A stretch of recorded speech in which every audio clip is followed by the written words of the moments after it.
Ben, avant de penser aux conséquences, il faut déjà que je sois d'accord avec vous. Je ne suis pas d'accord avec vous. Il faut déjà que je sois d'accord avec vous. Non, je pense que les deux produits, ou bien les deux systèmes,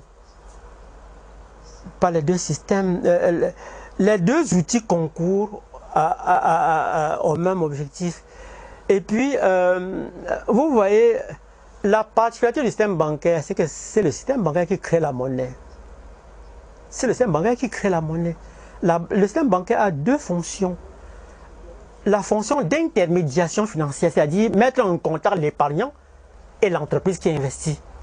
Mettre en contact celui qui est dans le besoin de financer et celui qui a la capacité, les moyens de financement. Ça, c'est la première fonction de la banque, l'intermédiation financière. La deuxième fonction, celle qui est moderne, celle qui est née au XVIIe siècle, c'est la fonction de créer la monnaie. Quand l'épargne est insuffisante, la banque doit créer la monnaie. Et elle crée la monnaie est nihilo, c'est-à-dire à base de rien. Le bien de 10 000 francs que vous et moi, nous pouvons avoir en poche, la valeur réelle peut ne pas être 50 francs CFA. Donc on peut en éjecter comme ça quand l'épargne est insuffisante pour créer les richesses. Et les blancs nous maintiennent dans la pauvreté justement en faisant que le système bancaire ne nous accorde pas les crédits. Alors donc, j'invite déjà ça pour dire que les mobile money ne peuvent pas créer la monnaie. Les opérateurs de téléphonie mobile ne peuvent pas créer la monnaie. Il n'y a que le système bancaire pour créer la monnaie. Ça, c'est clair, il faut que les gens comprennent. Les gens aujourd'hui parlent même de la crypto-monnaie, des patati et patata, comme si la crypto-monnaie pourrait remplacer. Rien ne peut remplacer le système bancaire classique, rien du tout. Écoutez, qu'est-ce qui dans une famille peut remplacer la femme qui donne des enfants?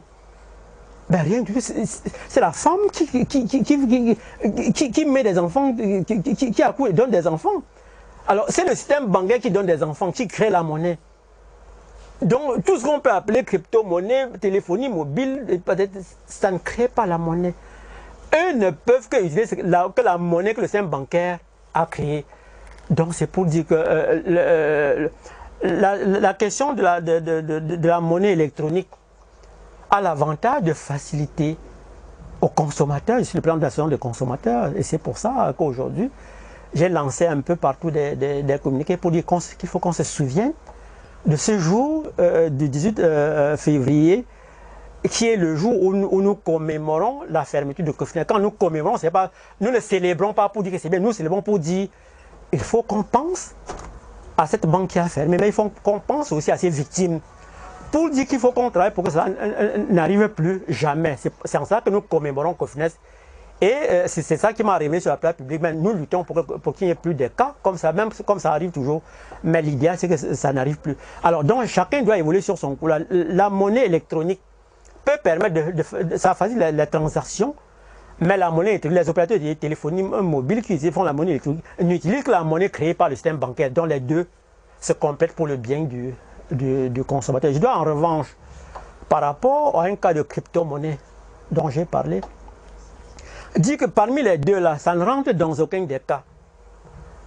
Ceux qui créent la crypto-monnaie, comme on dit, ne sont ni opérateurs de monnaie électronique, ni opérateurs du système bancaire.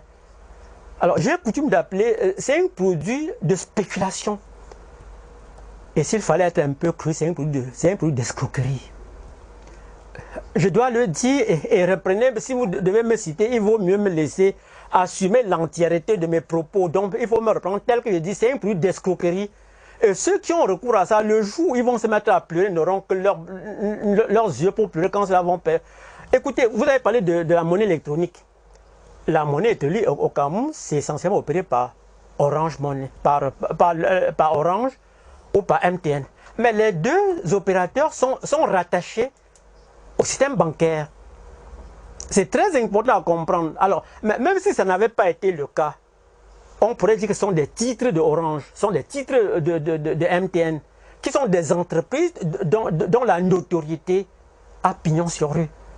Je ne pense pas que ce soit le cas de ceux qui vendent des illusions aux gens, parlant de crypto-monnaie, disant qu'en 2-3 mois, vous pouvez placer de l'argent, au bout d'un an, vous avez récupéré la même mise.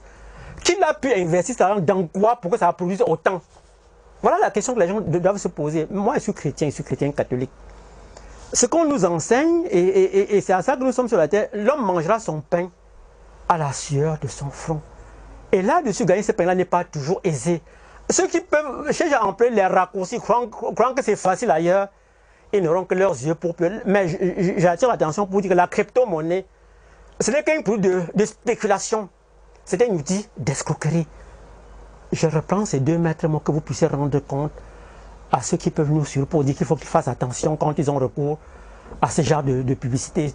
Ces jours-ci, il y a même des gens qui passent sur la télévision, sur les réseaux sociaux, dire que les gens sont venus les voir pour dire qu'ils détruisent quelqu'un d'autre. Mais je crois que c'est une publicité déguisée.